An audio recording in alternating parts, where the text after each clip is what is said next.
Warahmatullahi wabarakatuh. My name is Niaz Ahmed and I am here to teach you Maths class 7. आज हम exercise 1.2 question number 3 के पहले 3 parts इंशाल्लाह हम करेंगे। तो क्वेश्चन नंबर 3 ये है कि put the correct sign less than, more than और equal to between large number. More than और लेस देन, ये वाला साइन मोर देन के लिए होता है और ये वाला साइन लेस देन के लिए होता है। और इक्वल टू, ये रैशनल नंबर हैं, जाहिर है जो बटे के अंदर हम लेते हैं उनको रैशनल नंबर हम बोल रहे हैं। तो इसके दरमियान में ये बताना कि कौन सा बड़ा है कौन सा छोटा है, तो इसके लिए हमारे पास दो तरीकेकार हैं। नंबर एक, आप डिनोमिनेटर सेम कर लें या न्यूमरेटर सेम कर ले। आपने एक चीज सेम करनी होती है, जब वो सेम हो जाएगी तो फिर हमें एक्चुअल पता चलेगा कि कौन सा नंबर बड़ा है कौन सा नंबर छोटा है। तो ट्रेडिशनली हम नॉर्मल डिनोमिनेटर को सेम करते हैं। सेम करने से मुराद हमारा होता है कि अगर यहाँ पे 25 है तो यहाँ भी 25 होना चाहिए, यहाँ पे 5 है तो ये 5 हो नहीं सकता, तो हम छोटे को बड़ा कर लेते हैं। तो ये नॉर्मल हम इनिशियल स्टेज पे ऐसे सिखाते हैं। बड़ी क्लास के अंदर इसका एलसीएम निकालते हैं। जो भी एलसीएम आएगा डिनोमिनेटर का, उस सेम एलसीएम हम कर देंगे दोनों का। तो यहां से हमें नॉर्मल पता चल रहा है कि ये 5 है ये 25 है, तो 5 का 25 बनाना आसान है, इसलिए हम क्या करेंगे कि सिर्फ इसको चेंज करेंगे, ये 5 का 25 बनाएंगे। तो उसका तरीकाकार क्या है कि जो भी आपके पास वैल्यू होगी वो आप लिख लेंगे और चूंकि 5 को 25 बनाने के लिए मल्टीप्लाई बाय 5 करेंगे, तो सेम काम जो आप डिनोमिनेटर में काम करेंगे वही न्यूमरेटर में भी आप वो काम करेंगे, क्योंकि ये हम अपने पास से ऐड कर रहे हैं। जो चीज हम यहाँ पे मल्टीप्लाई करेंगे वह डिवाइड करेंगे, यहाँ डिवाइड करेंगे वहां मल्टीप्लाई करेंगे। तो आपने उसको चूंकि बैलेंस रखना होता है, इसलिए जो काम यहाँ पे आप करेंगे वही काम इसके न्यूमरेटर में भी करेंगे। तो अभी हमारे पास कितना हो गया, ये हो गया 15/25 और ये रहा 66/25। अभी हम इस बुनियाद पे क्योंकि इसका डिनोमिनेटर सेम है, ऊपर से जो बड़ी वैल्यू होगी वो नंबर हमारा बड़ा सवर किया जाएगा।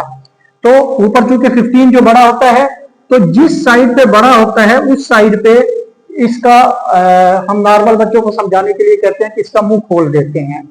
तो ये मोर देन होता है, जिस साइड पे वैल्यू बड़ी होगी उस साइड पे इसकी बड़ी लेंथ आ जाएगी, बड़ी विड्थ आ जाएगी। तो 15/25 एक्चुअली हम यहां भी लगा सकते हैं, लेकिन असल तरीकेकार ये है कि आप इसको सेम बनाएं।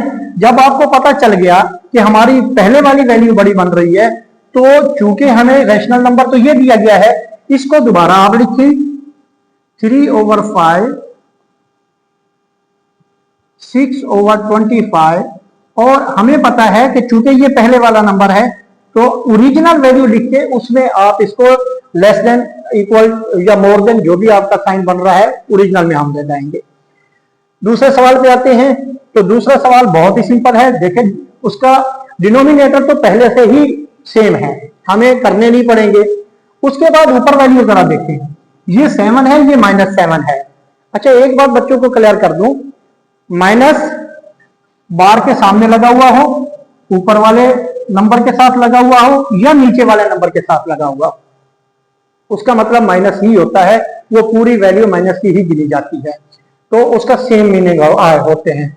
तो 7/10 है -7/10।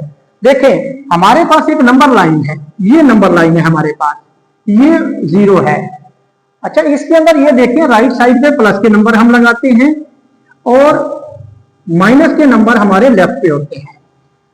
तो माइनस का नंबर प्लस वाले नंबर से हमेशा छोटा होगा, भले वो कितना ही वैल्यू बड़ी नजर आ रही हो हमें।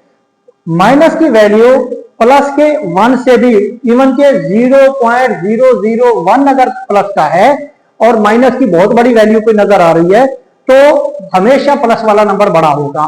तो ये तो क्लियर हो गया कि हमारे पास एक माइनस की है, एक प्लस की है, तो इसको सॉल्व करने की जरूरत वैसे भी नहीं थी, क्योंकि नीचे जो डिनोमिनेटर है वो आपका सेम आ रहा है, तो बड़ी वैल्यू हमेशा पॉजिटिव वाली होती है। तो इसमें हम ये साइन पुट कर देंगे। अभी तीसरा सवाल है, उसके अंदर डिनोमिनेटर आपका सेम है और ऊपर दोनों माइनस की वैल्यूज हैं। तो बॉयज ये जरा ये देखें कि हमारे पास 0 है, राइट साइड पे आपके प्लस के चल रहे हैं, जबकि माइनस के लेफ्ट साइड पे नंबर चल रहे हैं। जो जो हम 0 से लेफ्ट को जाते जाएंगे तो माइनस की वैल्यू छोटी होती जाएगी, लेकिन बजाहिर आपके नंबर बड़े नजर आ रहे हैं कि ये 1 है, 2 है, 3 नंबर बड़ा हो रहा है। तो इसको समझने के लिए कि माइनस में जो बड़ा नंबर होता है वैल्यू के अंदर वो एक्चुअली छोटा होता है।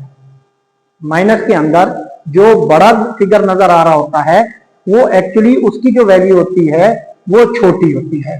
तो इसमें सेम ये देखें, अगर -3 इधर आ रहा है तो -5 और दूर चला गया, तो जाहिर है जो जो हम लेफ्ट पे जाएंगे तो हमारी वैल्यूज कम होती जा रही हैं। तो -5 छोटा होगा, -3 बड़ा होगा, तो बड़े की साइड पे हम इसका साइन लगा देंगे।